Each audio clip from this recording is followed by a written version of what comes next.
Très bien. Vous avez vu votre patiente, vous avez suspecté un cancer du col. Qu'est-ce qu'il faut faire? Biopsie. D'accord? Vous avez suspecté, il ne faut jamais parler d'un cancer du col sans un impact. Cancer général. Cancer, vous dites toujours peut-être.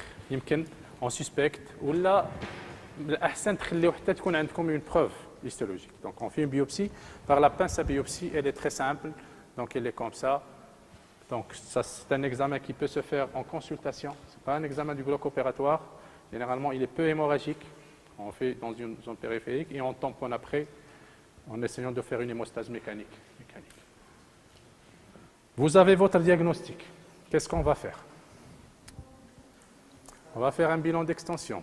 On va voir un petit peu pour se situer dans l'espace par rapport à cette pathologie. Est-ce que c'est une stade 1, stade 2, stade 3, stade 4 pour voir qu'est-ce qu'on va proposer à cette patiente, qu'est-ce qu'on va lui dire. Donc on fait un bilan d'extension. Au besoin, on a dit on fait un examen clinique sous sédation.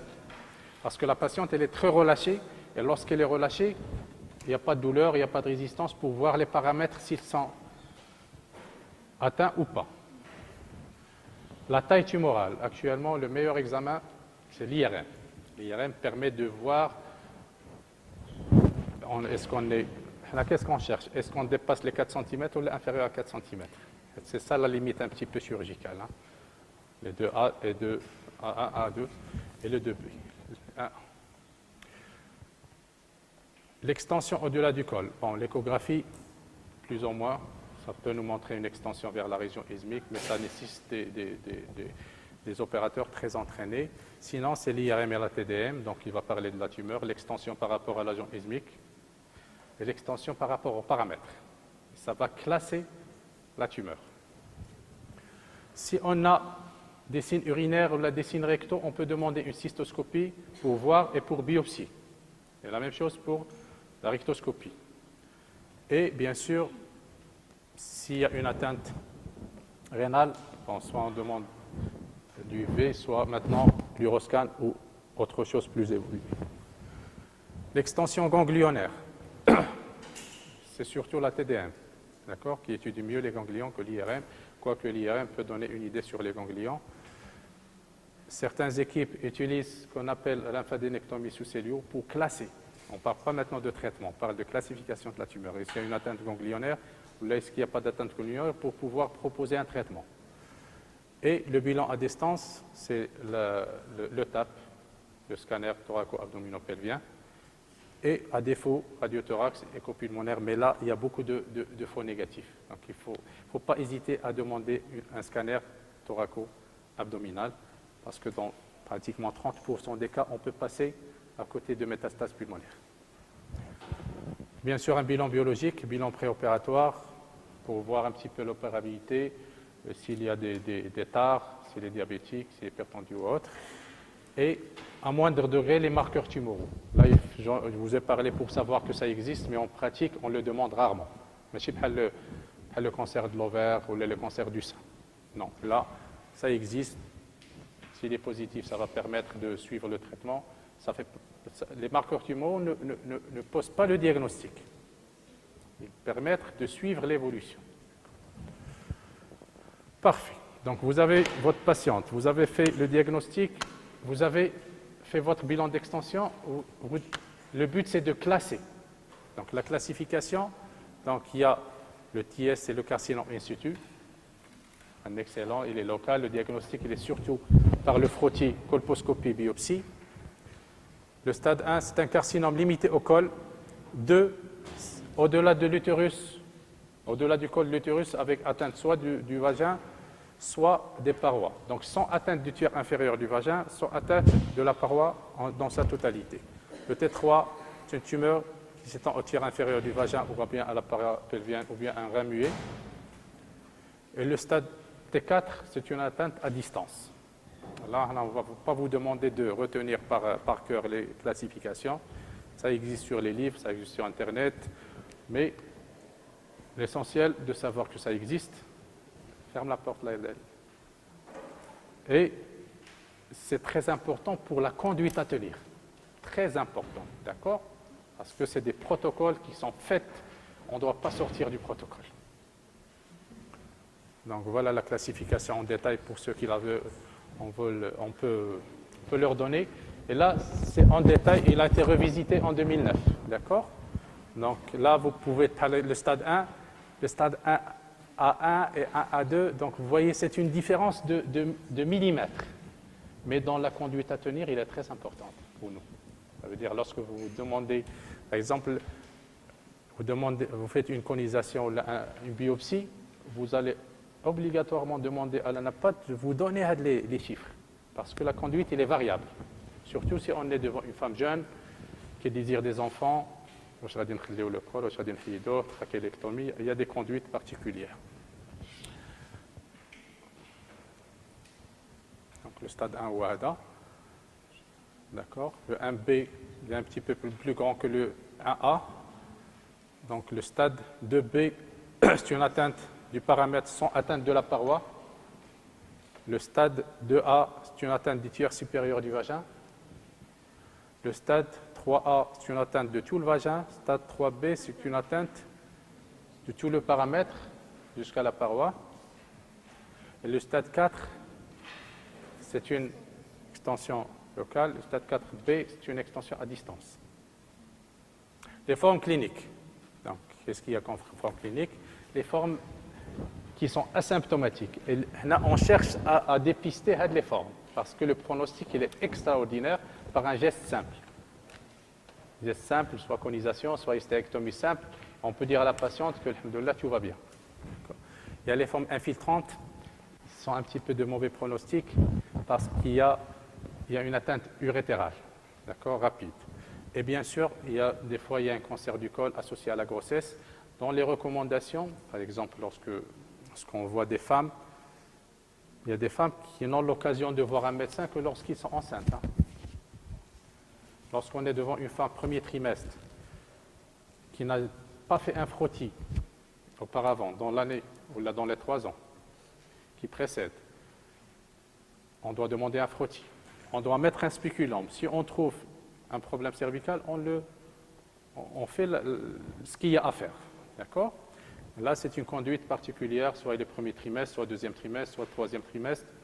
Donc, c'est une affaire un petit peu compliquée, mais il faut savoir que chez la femme enceinte au début de grossesse, il faut penser au cancer du col.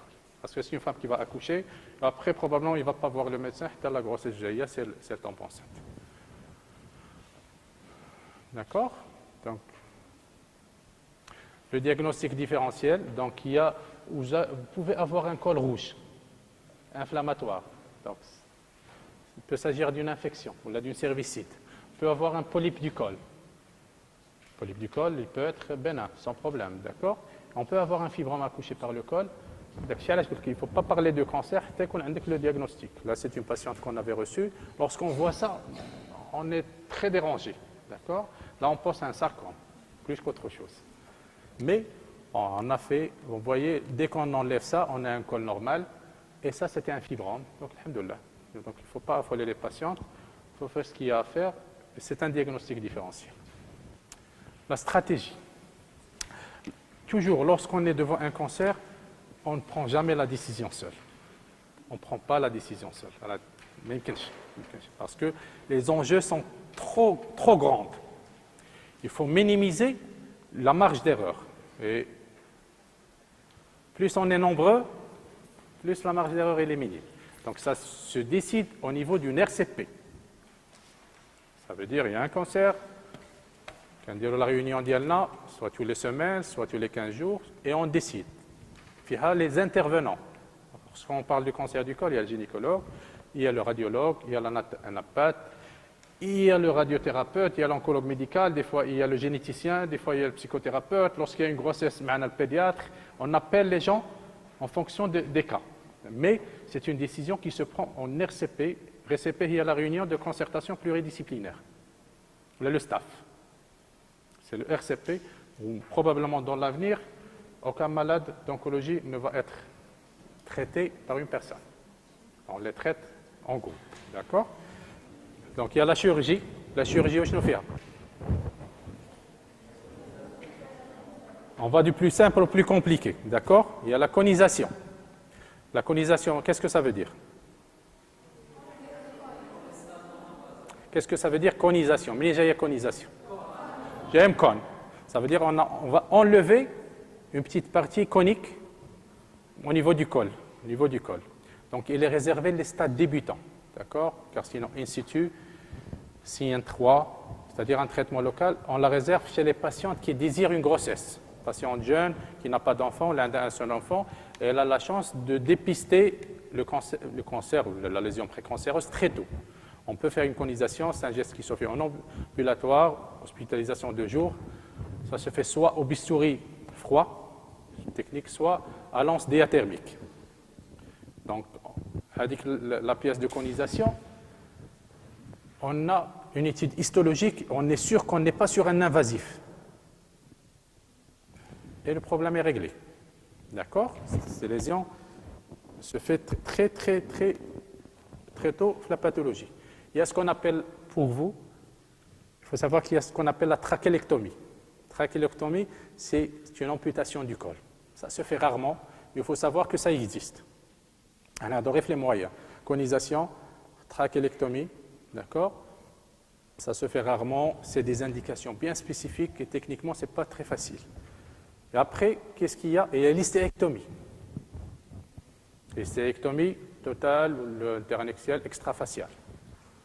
Là aussi, elle est réservée à des indications particulières débutantes. Après, qu'est-ce qu'il y a?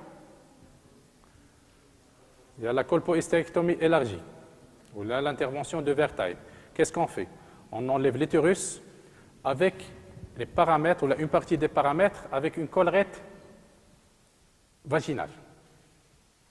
D'accord? Avec un curage ganglionnaire.